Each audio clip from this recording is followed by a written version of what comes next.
Thanks for tuning in to this episode of Once a DJ.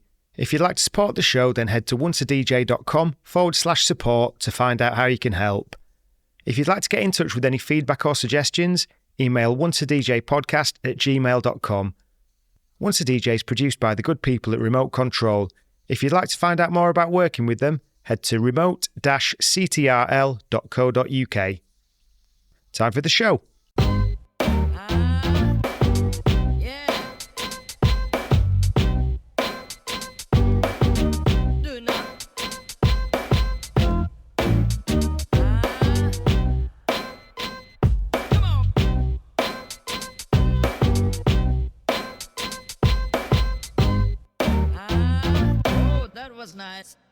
Once a DJ is brought to you with the support of Vinyl Underground Record Store.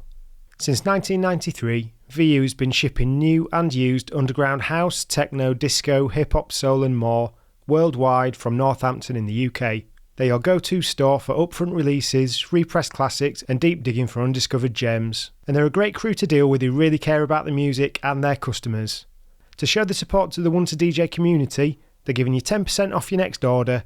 Just head to vinylunderground.co.uk and use the code ONCEADJ10 at checkout. You also get free UK delivery on all orders over £100. That's ONCEADJ10 at vinylunderground.co.uk. Before we get into this week's episode, I just want to shout out Case Bloom. For those of you that don't know, he runs Tucker Bloom, an artisan bag company with a speciality in luxury bags for the working DJ. A second-generation family business, they use traditional European manufacturing techniques to ensure their bags are built to last, and this is evidenced by the level of DJs both using the bags and designing them. You've got Rich Medina, Cosmo Baker, Today's Guest House Shoes, and DJ Day, just to name a few. I know how hard Case works. Besides being an active DJ and promoter, he's working tirelessly to ensure the best quality products get to you in the most cost-effective ways possible, no matter where in the world you are. And beyond this, he's been a supporter of the show from the early days, giving me lots of advice and guidance and helping me to link up with some of the great guests that we've got on, and more.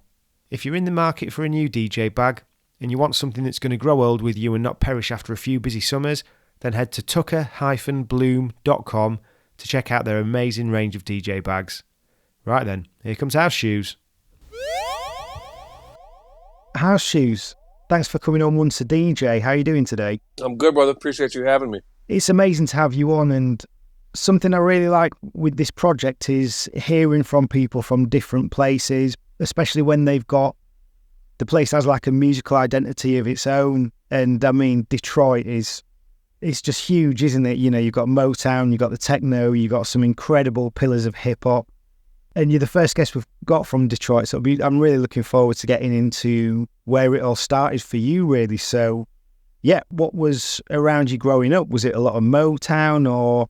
Oh, I mean, records were always playing. I grew up just outside of Detroit in Southfield. My parents split up when I was young, but everyone had records. My mother had her own records. My father had his own records. My stepfather had his own records. So it was a very wide range of music, you know, from opera to, you know, Steely Dan to John Coltrane to Miles Davis to Take Six, Marvin Gaye, Stevie Wonder, Bruce Springsteen, you know what I mean? Cat Stevens, just the widest range possible. I guess that sort of thing puts people in good stead for production, doesn't it? Because you just hear sounds from everywhere and it's like, it kind of gets you set up for later when you're trying not to sound the same as other people. And it's like, oh yeah, I wonder if anyone's sampled this Cat Stevens yet. You know, I can find this thing. Right. Yeah, it's very important with, you know, me, myself now being a father, you know, you need to introduce your children to these frequencies and vibrations, you know what I mean? And not necessarily cram what you like down their throat, but just have it available to them. And it's, having that range as well. Like, my kids haven't really kind of got into any of it yet. My eldest is a Taylor Swift fan at the moment, right. But that's just because a friend is, and I guess, you know, millions and millions of other people are, so fair enough. Yeah, my son's favorites are Doom and Earl Sweatshirt. Nice. Yeah, if I screw everything else up, at least I did that. So when did DJing come around? And if you were around records a lot, when were you introduced to that art form? The first time I quote unquote DJ'd a party was the last day of sixth grade. And I just had that unit that a lot of us had, where it's like a dual cassette CD player with the turntable on top. You know what I mean? And just had some kids over the crib and play the tape, then play a CD, and then play a record. But I always loved new music. I wanted, I was aware of release schedules. When I was in fifth grade, you would go to the record store and they would have a calendar and notes with all the dates of new releases, and I always wanted to get it first and play it for the homies. You know what I mean? So would that have been? Would you have been looking from like an eclectic point of view, or was it because obviously that's kind of peak sort of like Run DMC? Oh, it was all hip hop. It was Run DMC, Houdini, Fat Boys, Skinny Boys, Ice-T. Yeah, absolutely. But for me, wanting to be ahead of the curve on music, I really actually started DJing or buying like current hip hop records and finding the promos.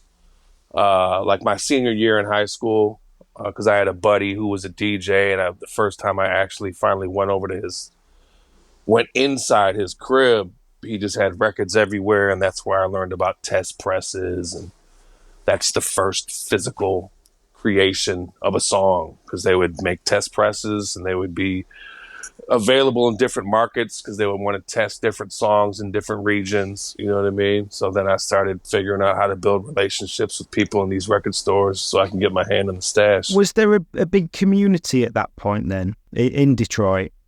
I wouldn't say it was big. I would say it was strong. I got introduced fall of '93 when I went to college. I went to Eastern Michigan University, and some of my homies would drive up to Ypsilanti and pick me up, and then we would go to, St. Andrews Hall on a Friday, or 1515 Broadway, or the Mecca, Stanley's Rhythm Kitchen. Some pivotal spaces in the history of the scene at that time. Yeah, because did you DJ Stanley's Rhythm Kitchen? Did I see some flyers for that? I never DJ'd there. That was actually Maurice Malone DJ'd there, and the OG Mike Huckabee, rest in peace, he DJ'd there. But yeah, I only actually made it there a few times because it kind of shuttered, I want to say in like the spring of '94. Was there much sort of link in between the kind of techno and the local hip hop? Because I know, kind of reading Dilla's book, there's an allusion to a level of influence, but would that have been more widespread than just in terms of his production style? Was it like a general Detroit thing? It was kindred spirits. A lot of the parties would be 2 rooms or 3 rooms. You'd have a hip hop room, you'd have a dance room, like a techno house room, you know what I mean? And you would get these crowds back and forth, and it was all top shelf music. So it was a very kind of advanced population in these rooms, even with like when I did St. Andrews on Friday nights, it was called 3 Floors of Fun. And the top floor was like the best house and techno from the best house techno DJs. Main floor, same with hip hop, and the basement, the same with alternative. So it was a very informed clientele. You know what I mean? Was that a pretty good atmosphere then at parties like that? Oh, it's unbelievable. It was fantastic. People were just there for music. This is before shit got corny. So they were there, I'm grateful. I just had a thirst for new music. So people would just be like, man, what's Shoes got tonight? What's the new shit? What's he got ahead of time? What's the shit that we have no idea about? Yeah, the more I speak to people on this podcast, and just in life in general, the more amazing music and scenes I realise I've just totally missed out on through maybe just not having an eye on them when they were around, or just times in life just not just right. being a bit more of a hermit. And you think, if I'd have gone out, I could have... Right. Because it's not just the music, like you say, it's the communities in them as well, isn't it? Yes, absolutely. That was the hip-hop community quite competitive, or was it all kind of peace and love? I mean, the artists were very competitive. Everyone was trying to get their shine, you know, and it was a very high bar. It was a lot of very talented crews and individuals. Um, it's hard to break through. It's hard to break through, though. You know what I mean? Yeah. So who was really kind of making waves earliest on? Because I guess there's kind of Amp Fiddler, isn't there? And then you kind of got Eminem and everyone quite a lot later on. Like who was it sort of early 90s that was doing things? Oh man. I mean, I kind of came up. My real connection to the community was, you know, with St. Andrews, and then with the hip hop shop on Saturday afternoon, all the battles, and you had like the Rabies, which was Swift and Beretta, Swifties and D12, Fuzz Scooter, who had a very strong influence on Eminem, FOD, Fingers of Death, which was a crew that Elzai was in. You had Five Ella. You had Last Ones Out, which was a crew that I was with. 31 Flavors, another crew that I was affiliated with. So many fucking geniuses. You know what I mean? And cats just making the shit at the crib or at some $20 an hour studio with really no map to or direction. They were just making heat. We weren't like, oh my God, we're changing the world. We're going to get fucking deals. We were just, it's what we did in our spare time, you know? Somebody go to the store, get some beers, get a bottle of something, you know? We go to the weed spot, we roll up and go through records and, you know, 4-track shit. You know, we're making beats on samplers that are powered by 9-volt batteries and just hitting loops. You know what I mean? Yeah, it's mad that it was such a fertile ground because what you were describing, it just made me think of, say, like the Latin Quarter or like the Good Life Cafe. You've got just these certain places and times where it might not be one sort of crew from the time that kind of blows up, but there's just all these people that come out of it and spread their influence everywhere. Yeah, it was definitely lightning in a bottle. Like, it was exciting. It was exciting to go to the hip hop shop. Like, who's going to pop up today? You know, Proof would do battles. He would take everybody's name and put them in a hat. And then you just pick 2 names. And then like, oh shit, you had homies from the same crews that had to battle each other. You know what I mean? Oh, it was incredible. Super, super fun times. Innocent too. You know what I mean? I'm a very strong advocate of innocence. Like, I think that's where the greatest things come from is with no, you know, you're not aiming to get anything out of it. You're just living and creating. So I've not kind of been around a lot of battling, but when I have been, there's kind of been a thing of people just going straight to the foulest shit they can say about the other person or the other person's relatives. Was it a bit more nuanced, or? Man, there was some fucking the best battlers to me back in the day were cats that would have you dying laughing because they would just be making fun of you. It wasn't so overtly aggressive or kind of passively violent. It wasn't shit talk. It was just like, you know, let's clown this dude right now. I'm going to clown you. You know what I mean? Oh, it was incredible. There was this dude, Swan. Swan was one of the best ever. Like, he would have your sides splitting, and it was all top of the head. No writtens. Like, you weren't allowed. If you read a written verse at the hip hop shop, you might get banned. It wasn't allowed. You had to come off the top of your head. Yeah. That's what freestyles used to be. Like, it's a kind of a vague conversation about it. Like, no, a freestyle is just like a verse you had laying around. It's like, no, it fucking isn't. A freestyle is rhyming off the top of your head in real time. Yeah, and you know, some people are just incredible at it, aren't they? And yeah, I suppose that's the point, isn't it? Where it's like not forgetting that in that battle you are trying to be the best entertainer rather than just nastier. And just grabbing it out of the air. Just grabbing words out of the air. Like, first time M came to the shop, like, who is this kid? And then 2 lines in, you're like, oh, shit. Okay. Or seeing Elzai there when he's like 14, 15 years old, just putting heads in a bag. You know what I mean? Like, when you first saw Eminem, was it like, this guy's going to be huge?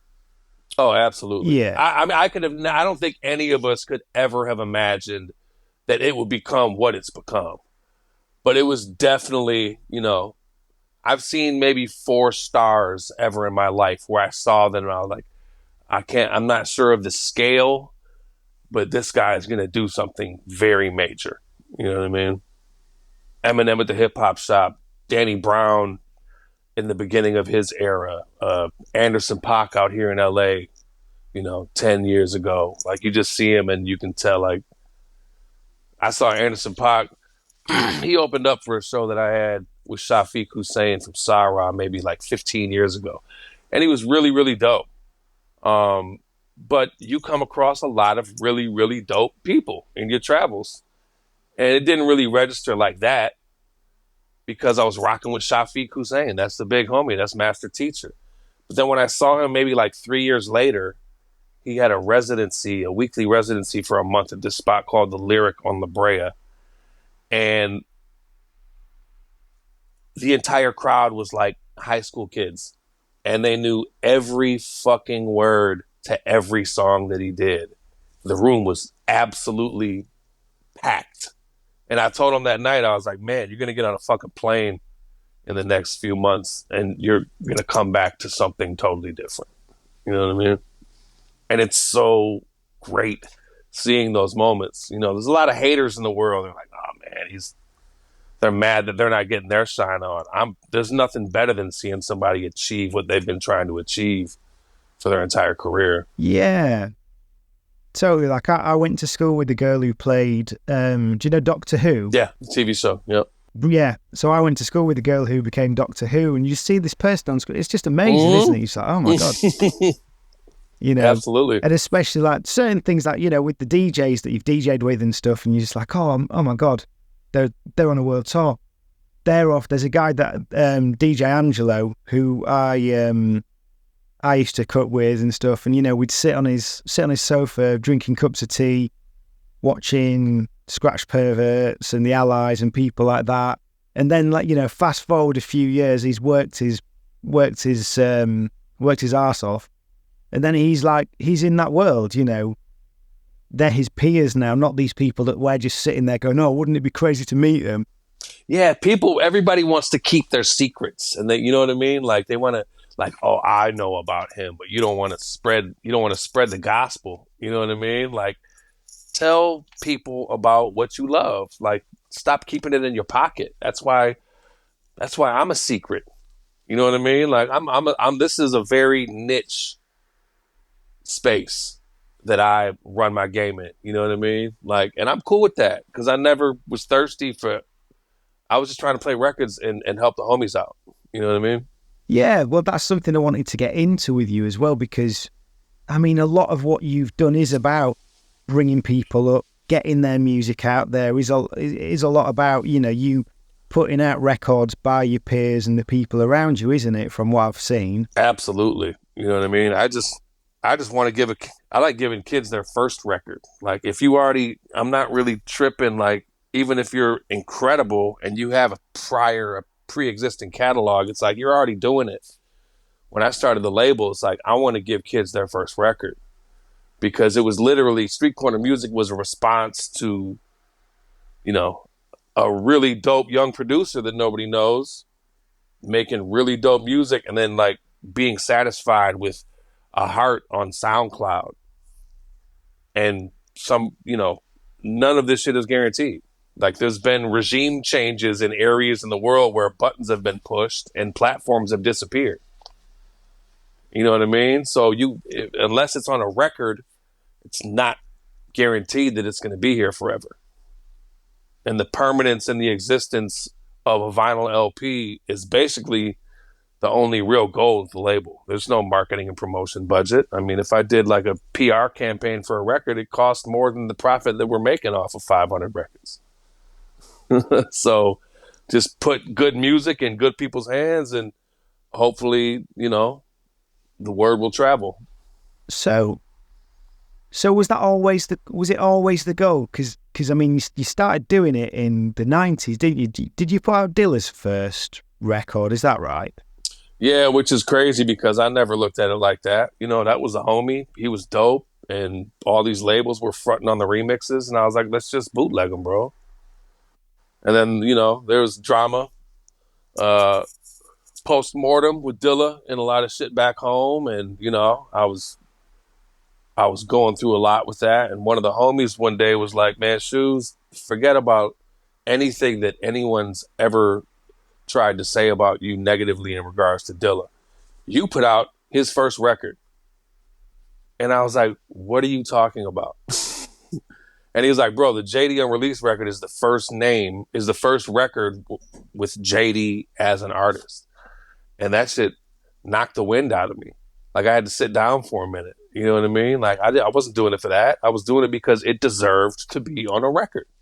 So, did you know a lot about how to put out a record when you put out that first one, or was it just like, fuck it, we're going to get it pressed, we're going to just take them around with us and sell them? Like, did you have a bit more of a plan than that, or were you just kind of... Well, I had been working in record stores, and at that time I had been elevated to a buyer at Street Corner Music, so I knew how it worked. Every week I would get my faxes from all my distributors, and I had relationships at various distributors. So I didn't know exactly how it would work, but I had a pretty good idea, and I knew the value of the music that I was sitting on, and that it would sell immediately. First two records I did sold out immediately, like literally immediately. Second record was Fat Cat 12-inch, Dedication to the Suckers. We did that in just like 2 years after. And Fat Beats, I was having a conversation with Fat Beats because we were self-pressing, self-manufacturing. And I was like, you guys need to take 10,000 of these records. Trust me. I see the numbers of records you guys sell every week. This is the best record. This is the best hip-hop record in the world this week. And they were like, we can only take 6,000 copies. And I was like, Amir was my rep, DJ Amir at the time, from Khan and Amir. And I was like, Amir, bro, 10,000. He was like, I'm only getting clearance for 6. So we did 6, and they sold out in 20 minutes. 6,000 records in 20 minutes. And the record probably capped out around like 13, 14,000 copies. But if we had pressed 10, we could have done double that. You know what I mean? Because repressing and different hands in the pot, so it sold out in 20 minutes. So it basically kind of never existed. You know what I mean? And then the repress shit takes a few months, and other records have moved into that space. And it's like, told you motherfuckers, 10,000 records. But it's good. It's good. It's good problems. It's first world problems, definitely. Once a DJ is brought to you with the support of Vinyl Underground Record Store. Since 1993, VU has been shipping new and used underground house, techno, disco, hip-hop, soul and more worldwide from Northampton in the UK. They're your go-to store for upfront releases, repressed classics and deep digging for undiscovered gems. And they're a great crew to deal with who really care about the music and their customers. To show the support to the Once a DJ community, they're giving you 10% off your next order. Just head to vinylunderground.co.uk and use the code ONCEADJ10 at checkout. You also get free UK delivery on all orders over £100. That's ONCEADJ10 at vinylunderground.co.uk. I wanted to create a product for the listeners to be able to support the show and for the guests as a token of gratitude for being on, so I've teamed up with Sure Shot Shop to create some Once a DJ 45 RPM adapter clamps. These are my weapon of choice as a 45 adapter, as they add stability and grip to aid you in any setup. These are available for £25 each plus flat fee postage from onceadj.bigcartel.com. And if you'd like to see the other models you can buy and also customise, check out sureshotshop.com. So, how in that era then, when you were working in the shop, how much were you DJing? Oh, all the time. All the time. St. Andrews, Friday nights. I had a radio show with my homie Josh Lang called Beats and Breaks at Henry Ford Community College on Saturday afternoon, and the hip-hop shot would be after that, and there would be a variance of other spaces, throughout the week. Alvin's, me, JD, and DJ Head, who was M's producer at the time. We had a weekly called Stunts. It was it was very blurry, very blurry time. You know what I mean? I never really practiced. I practiced a lot before I started DJing publicly, but after I started DJing publicly, I never practiced. So I was DJing 3 nights a week. The gigs were the practice. You know what I mean? And I was never like a crazy technical DJ. I just want to get sauced up and play heat. You know what I mean? I'm not beat juggling. You know what I'm saying? I'm not. Blends are really important in Detroit. Like you gotta keep a long blend. Cuts were kind of secondary. So for me, it's always just been about timing. You know what I mean? Yeah. Do you think that's something that's to do with the sort of techno scene and the DJs that came before? Absolutely. Yeah, definitely. Yep. Yeah, I thought there'd be some sort of links in there in the styles and stuff. Right. Yeah. The DJ community in Detroit has always been a great community, even across different genres of music. For the most part, DJs all really usually had respect for each other, even if it was, apples and oranges musically. DJs respected DJs in Detroit.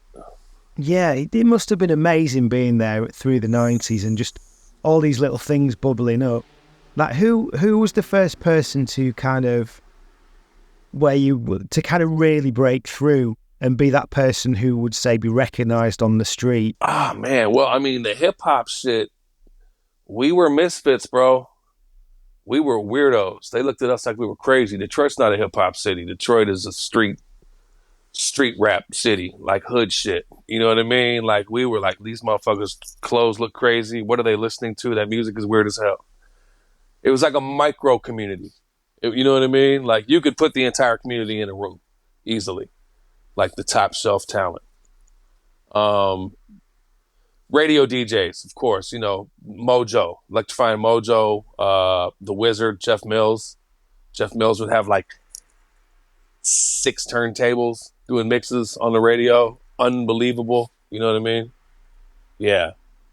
Billy T, DJ Billy T, he was on 105.9. He had a show called the DMZ on Saturday nights, like after midnight. I remember like being at my dad's house on the weekend. He would be asleep and I get his headphones and just sit on the edge of the bed and I'm listening to like the Fat Boys get interviewed on the radio. You know what I mean? Have my little blank tape, recording interviews, recording radio shows, Would it have been, in terms of the rappers then, would it have been sort of Eminem and Royce in the sort of raucous era that kind of went to that next level? Yeah. I'm trying to think who else. Because sometimes it's hard to, like for me, because of when I got into hip hop, I got into it a bit later. So it's sometimes a bit hard to understand, particularly being over here as well, how much, particularly on the indie side of things, certain stuff just got a lot of love in the UK and, say, Germany and other bits of Europe compared to what it would have had over there. So it's hard for me to gauge how big, say, like that Scott Raucous movement was. You're not hearing those records on the radio in Detroit unless it's, the weekend hip hop show that's on at like 3 o'clock in the morning. Or, even Slum Village. You never heard them records unless it was like Traffic and Weather and they're playing the instrumental for Get This Money or something. You know what I mean? It was frustrating because we were lauded in other places across the world, but it was no love at all. Yeah, so there's a guy local to us who he's always stayed in the city I'm in, which is, say, about 120 miles from London. And in the sort of late 90s sort of pomp of UK hip-hop, he could get things over to sort of Woo affiliates and people like that over in New York. They were interested, but people in the UK, because he wasn't in London, just didn't want to know. And it must be mad having that where you're like, we've got our audience and people love us, but it's no one here. And it's kind of like just that gradual progression in life of just learning how fucking basic most people are. You know what I mean? Like, the average person doesn't care. Like, they're not creatively inclined. They just want to, like, be in the mix. Like, they want to know what that regular ass song the person in the next car with them is listening to because they feel like that's what they're supposed to be listening to. You know what I mean? I was never on that, and the people that are in tune with me have never been into that. We want to find what else is out there. It's something I struggle with is if someone says to me, listen to this, it's really good, or watch this, it's really funny, or anything like that. If anyone kind of directly tries to experience that thing with you, yeah. It's like you have an aversion to it, right? If I don't like it, what's he going to say if I don't like it? But we have so much power in telling somebody we don't like something. That's what the power is. You got to use your words. You know what I mean? Yeah, maybe it's neurosis though. Like I'll overthink it. I'll be like, oh, I don't know if I like it because I'm not just naturally absorbing it. You know, it's really difficult that. So how did DJing keep going for you then? Did you start to get gigs like as the rappers started going and traveling places? Did you? Oh, it just kept going, bro. Like once St. Andrews got locked in, and people knew that whenever they heard me, they're going to hear new things and great things. You know what I mean? I was playing beats. When I bought records, the beats is what mattered to me. If there was some good raps on top of it, that's just, a bonus. The beats are all that mattered. I was playing instrumentals in the club prime time, damn near 30 years ago. And just my passion, like, and Detroit is a black city, you know what I mean? And just the fact that I was welcomed and allowed to exist in that space and never really went through the who is this white boy shit. You know what I mean? I'm super grateful for that. And people saw and understood my passion. Since I had all the new beats, Proof would have me do all the the MC battles because I had the beats. And sometimes people be ready to fight. I want to rhyme on that beat. Yo, that beat is crazy. What is that beat? You know what I mean? Yeah. Yeah. Proof was a big deal, right? Proof was the biggest deal. Proof was Detroit. Proof was the mayor. Proof was the link between, the club, the streets, the studio, the producers, the MCs. He cared. He had a responsibility, and he stuck to it. You know what I mean? Yeah, like a real sort of leader. Yeah, we were at odds when he passed because he was moving to Arizona, and when Dilla died, I was like, man, I'm moving to Cali, bro. And he was like, no, like, you can't leave. I'm leaving. You can't leave, bro, because if I leave and you leave, it's over with. Like, he called me the red alert to his KRS-One. You know what I mean? Like, we were invested in the city. It was a responsibility to do the right things in the right spaces, the right way. Yeah, he was a true example, and anybody that's ever known or had a relationship with him feels exactly the same way. He's the greatest asset that we ever had. Do you mind me asking about that feeling of having to get out of the city? Yeah. What kind of brought that on? Death. Dilla and Proof going in the ground. You know what I mean? Yeah. Shout out to the homie Wajid. He was actually living in New York at the time, and he was really trying to get me to get out of the city. He was like, Shoes, you got to leave. You got to start doing your own shit. You got to stop taking care of everybody else. You got to put records out, do your own thing. And I went out to New York for the Donuts release party, and Dilla died the next morning, and I got on a plane, went to LA from New York with a backpack and got blackout drunk the night of the funeral and played the set of my life. And Wajid was there. And we had lunch the next day. And he was like, I know we was talking that New York shit, but bro, like, you cooked last night. Like, you planted an incredible seed last night. So I feel like you might want to look out this way. And then 2 months later, Proof got killed. And 2 months after that, I was living in Los Angeles. I was just exhausted. You know what I mean? I was just over it. Like, it's definitely a very low ceiling in Detroit.